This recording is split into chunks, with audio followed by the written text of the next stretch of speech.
Igreja é essencial. Redescobrindo a importância do corpo de Cristo, de Collin Hansen e Jonathan Leeman. Capítulo 1. O que é uma igreja? Talvez seus pais tenham levado você à igreja quando criança. Os meus levaram. Eu gostava de algumas coisas, de outras não. Uma coisa que eu adorava era brincar de esconde-esconde com meus amigos no prédio da igreja.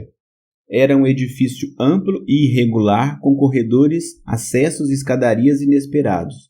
Perfeito para a brincadeira. Se você me perguntasse o que é uma igreja, provavelmente eu apontaria para o prédio. No ensino médio, o que mais me interessava na igreja eram os eventos de jovens de sexta-feira à noite, com canções legais, esquetes engraçadas e uma devocional rápida. Mas se você me perguntasse se eu já havia pensado em fazer parte da igreja real, eu não saberia o que dizer. Provavelmente eu ignoraria a pergunta sem entender a sua relevância. Na faculdade, parei de frequentar a igreja. Eu ainda acreditava nas verdades do cristianismo, pelo menos na minha cabeça. Mesmo assim, eu queria o mundo mais do que queria Jesus. Então busquei o mundo com vontade.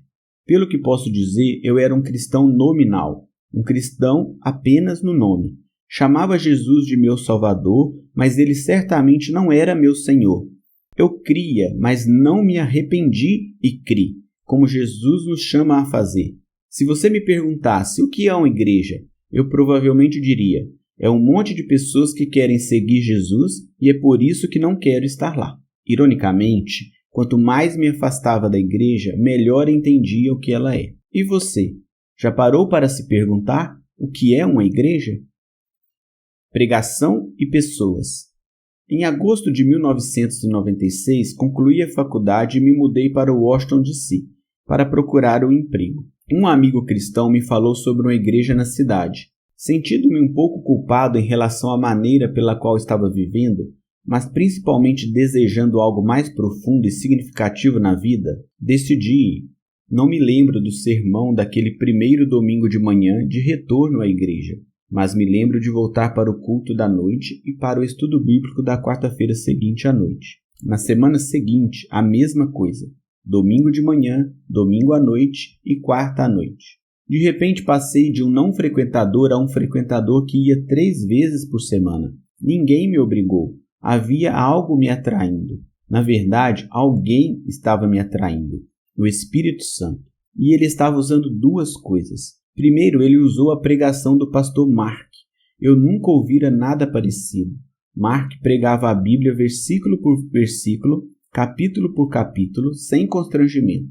Por exemplo, certo domingo, Mark pregou sobre um daqueles capítulos difíceis de engolir do livro de Josué no Antigo Testamento. Deus ordenou a Josué que entrasse em uma cidade cananeia e matasse todo homem e mulher, jovem e velho, bem como todo o gado, as ovelhas e os jumentos. Ele leu o texto em voz alta, olhou para nós e fez uma pausa. O que ele vai dizer a seguir? Eu me perguntei. Esse texto é inaceitável. Por fim, o pastor Mark falou, abre aspas, se você é cristão, você deve saber por que um texto como esse está na Bíblia. Fecha aspas. Espera aí, como assim? No início, fiquei irritado com o desafio de Mark. Eu deveria saber por que esse texto está na Bíblia? Por que você não me diz por que isso está na Bíblia, senhor pregador? No entanto, pouco depois, o desafio de Mark começou a fazer sentido. Versículos como o que Mark lera nos lembram que Deus não nos deve explicações. Nós é que lhe devemos explicações. Deus não está sendo julgado. Nós é que estamos em juízo. Ele é o Criador e Juiz. Só Ele pode dar a vida e tirar a vida. Não me lembro do que o pastor Mark disse a seguir. A questão é que meu mundo já tinha mudado. A realidade foi reordenada. Eu estava vendo com os olhos ligeiramente diferentes, mais ou menos como as novas perspectivas que alguém ganha com a idade, só que adquiridas em um instante. Uma convicção se instalou em mim. Deus é Deus e eu não sou. A boa pregação faz esse tipo de trabalho todas as semanas. Ela revela fielmente a Bíblia e muda os olhos do seu coração, ajudando a ver o mundo da perspectiva de Deus e não da sua. Pensaremos mais sobre a pregação no capítulo 4. Contudo, esse tipo de pregação não foi a única coisa que o Espírito Santo usou para me atrair para aquela igreja. Ele também usou as pessoas. Um homem chamado Dan me convidou para participar todos os sábados de manhã do café da manhã e do estudo sobre Isaías com sua família. Ellen e Hardin, um casal de aposentados, me convidou para jantar. O mesmo aconteceu com outro casal mais velho, Paul e Alice. O abraço da igreja foi doce e caloroso.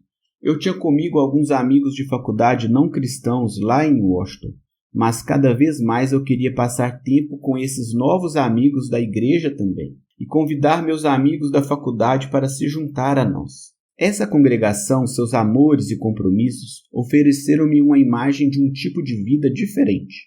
Eu vivia para servir a mim mesmo. Eles viviam para servir a Deus e aos outros. Eu usava minhas palavras para me exibir ou criticar. Eles usavam as palavras para encorajar. Eu falava sobre Deus como se ele fosse um capítulo da filosofia. Eles falavam de Deus como se o conhecessem. Eu queria curtir a festa do fim de semana.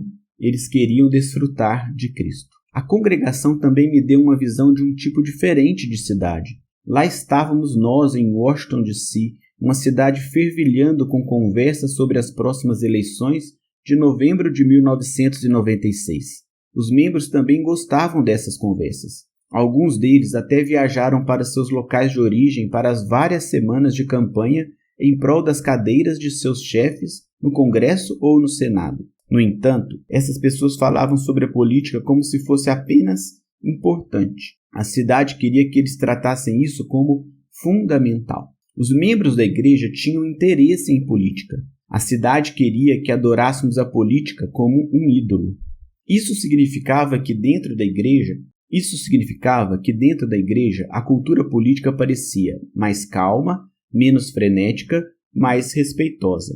Nossa concordância sobre coisas verdadeiramente fundamentais, como a fonte da justiça eterna, nos permitia discordar amorosamente sobre coisas importantes, como as melhores estratégias políticas para a justiça agora. As divisões demográficas tradicionais também tinham menos influência. Eu era solteiro com meus 20 e poucos anos. Com o tempo, passei cada vez mais noites com casais na casa dos 70 ou com uma viúva na casa dos 80 anos. Minhas primeiras amizades significativas e profundas com minorias, irmãos e irmãs, ocorreram naquela igreja. Resumindo, aprendi que a cidade de Deus marcha com um ritmo diferente, mesmo quando participa de algumas marchas cívicas e culturais nas cidades deste mundo. Se você tivesse me perguntado naquela época, o que é uma igreja? Eu não lhe daria uma resposta bem formulada, mas duas ideias, a saber, pregação e pessoas, a palavra do Evangelho e a sociedade do Evangelho, estavam crescendo em proeminência em minha mente. Uma igreja, eu sabia, tem algo que ver com um grupo de pessoas reunidas para serem moldadas pela palavra de Deus. Dessa forma, elas começavam a viver juntas como um tipo diferente de povo, o qual está no mundo, mas não é do mundo. Por que o entendimento correto é importante? Viver à maneira do céu. Vamos voltar a você. O que você diria que é uma igreja? Quando não pensamos nessa questão com cuidado, corremos o risco de nos afastarmos dos doces benefícios que Deus deseja para nós por meio de sua família. Afinal, o seu entendimento do que a igreja irá moldar sua vida e seu viver. Por exemplo, pense na maneira pela qual hoje as pessoas falam sobre entrar em uma igreja como se fosse um clube, ou ir à igreja como se fosse um prédio, ou gostar da igreja como se fosse um show. Que suposições estão em jogo quando falamos sobre a igreja dessas maneiras? Além disso, como essas suposições moldam o modo pelo qual nos envolvemos com nossas igrejas, eu diria que elas tornam mais fácil pensarmos sobre nossas igrejas por 1 ou 2 horas por semana e ignorá-las no restante do tempo. Mas espere, ouvimos das Escrituras. Uma igreja é, na verdade, uma assembleia e uma fraternidade da família de Deus, o corpo de Cristo e o templo do Espírito Santo. Portanto, se continuarmos a tratar nossas igrejas irrefletidamente como pouco mais do que clubes, prédios ou apresentações, perderemos o carregamento de apoio e bênçãos que Deus pretende estacionar em nossa garagem. Este livro tem como objetivo ajudá-lo a redescobrir a igreja para que você entenda o que é uma igreja e, por conseguinte, descubra a riqueza de se viver como irmão ou irmã na família de Deus, A alegria de viver como uma parte do corpo de Cristo unida a outras partes do corpo, e o poder contracultural de viver como um tijolo no templo sagrado onde Deus habita na terra agora. Queremos que você experimente todos esses benefícios e bênçãos, tanto para o seu próprio bem, quanto para o bem de seus amigos e vizinhos não cristãos. Mais do que qualquer outra coisa, seus amigos não cristãos precisam não apenas de suas palavras do Evangelho, mas também de uma comunidade do Evangelho que testifique a veracidade dessas palavras do Evangelho.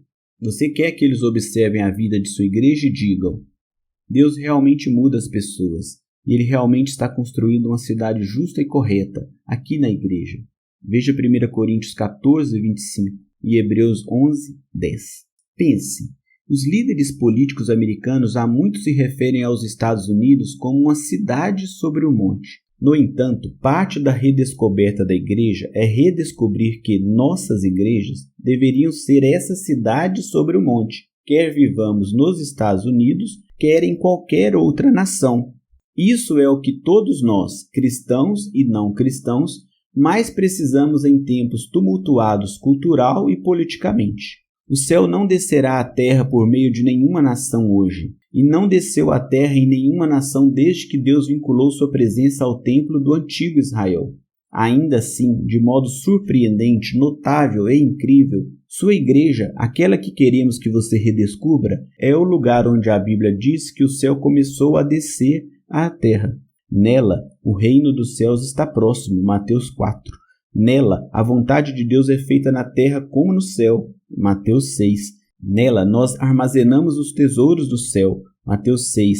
Nela, ligamos e desligamos na terra o que é ligado e desligado no céu, Mateus 16 e 18. Somos o templo celestial, 1 Coríntios 3, 1 Pedro 2. O céu desce ao planeta Terra por meio de nossas igrejas reunidas, e quando isso acontece, você oferece aos cidadãos de sua nação a esperança de uma nação melhor e aos residentes de sua cidade a esperança de uma cidade melhor e mais duradoura. Não importa quais desafios você enfrente como americano ou cidadão de outro país, minoria ou maioria étnica, rico ou pobre. A sua esperança por uma sociedade justa e pacífica não deve repousar nos reinos deste mundo. Deve repousar no próprio Rei, que está estabelecendo seu reino celestial nos postos avançados que chamamos de igreja local. O que é uma igreja? A Bíblia usa todos os tipos de metáforas para responder a esta pergunta. A família e a casa de Deus, o corpo de Cristo, o templo do Espírito, a coluna e o baluarte da verdade, a noiva de Cristo, o rebanho de Cristo e muito mais. Cada uma dessas metáforas nos diz algo maravilhoso sobre a sua igreja e a nossa. Precisamos de todas essas metáforas porque não há outra organização, corpo ou povo como a igreja. Discutimos algumas na introdução e continuaremos a mencioná-las ao longo deste livro. Porém, aqui está a definição teológica de uma igreja, que passaremos o resto do livro desenvolvendo. A igreja é um grupo de cristãos, capítulo 2, que se reúne como uma embaixada terrena do reino celestial de Cristo, capítulo 3, para proclamar as boas novas e os mandamentos de Cristo, o Rei, capítulo 4, para afirmar uns aos outros como seus cidadãos por meio das ordenanças, capítulo 5, para evidenciar o amor e a santidade de Deus, capítulo 6, por meio de um povo unificado e diverso, capítulo 7, em todo o mundo, capítulo 8, seguindo o ensino e o exemplo dos presbíteros, capítulo 9. Finalmente, um membro. Alguns meses depois de chegar a Washington, um de meus novos amigos me convidou para entrar na igreja. Na verdade, ele me convidou para morar na casa dos homens da igreja, mas apenas os membros da igreja tinham permissão para morar ali. Era uma bela casa geminada em Capitol Hill, um bairro desejável. O aluguel era barato. Claro, eu vou entrar para a igreja. Diga-me como me inscrever, eu disse. O que eu planejei para lucro financeiro, Deus planejou para o meu bem. A igreja me pediu para assistir a várias aulas sobre membresia e ter uma entrevista com o pastor Mark antes de entrar. Tendo crescido na igreja, eu sabia as respostas certas. A congregação então votou para me receber como membro em novembro de 1996. Se você me perguntasse naquela época o que é uma igreja, suponho que minha resposta seria vaga e genérica. Lembro-me de voltar do almoço um dia com o pastor Mark e incomodá-lo questionando por que nossa igreja insistia em ser batista. Esses eram os tipos de disputas que meus 23 anos de idade colhiam para mim. Verdade seja dita, eu tinha um pé dentro e um pé fora da igreja durante o primeiro ano. No sábado à noite eu festejava com amigos não cristãos. No domingo de manhã eu ia à igreja. Era como tentar ficar em pé sobre 2 cavalos ao mesmo tempo. Você sabe que isso não durará muito tempo. Mas o Senhor foi gracioso. Aos poucos ele mudou meus desejos e comecei a colocar os 2 pés em um cavalo. Comecei a me arrepender e a olhar para Jesus como Salvador e Senhor. A Bíblia se tornou interessante. Os amigos cristãos tornaram-se preciosos. O pecado parecia cada vez mais estúpido, até detestável. O arrependimento incluiu abandonar os pecados da minha juventude, o tipo de pecados sobre os quais os pastores de jovens alertam os alunos do ensino médio. No entanto, o arrependimento bíblico também tem uma dimensão comunitária. No meu caso, significou abandonar minha vida como um indivíduo desgarrado e autônomo. Significou unir-me a uma família e assumir a responsabilidade por ela. Significou convidar outros cristãos para a minha vida e ter conversas constrangedoras que incluíam confessar pecados ou admitir fraquezas. Envolveu procurar homens mais velhos para me discipular e homens mais jovens para me discipular. Levou-me a oferecer hospitalidade a pessoas novas ou necessitadas. Treinou-me para me alegrar ou sofrer com aqueles que se alegram ou sofrem. Em outras palavras, o arrependimento sempre envolve amor. Jesus disse, abre aspas, novo mandamento vos dou, que vos ameis uns aos outros, assim como eu vos amei, que também vós ameis uns aos outros. Nisto conhecerão todos que sois meus discípulos, se tiverdes amor uns aos outros. Fecha aspas. João 13, 34 e 35. Observe que Jesus não diz que os não cristãos saberão que somos discípulos dele pelo nosso amor por eles, embora isso também seja verdade. Ele diz que eles saberão pelo nosso amor uns pelos outros. Interessante, não é mesmo? Como pode ser? Bem, olhe novamente para o tipo de amor.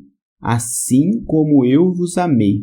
Como Jesus nos amou? Ele nos amou com um amor que concede graça, se sacrifica e suporta o pecado.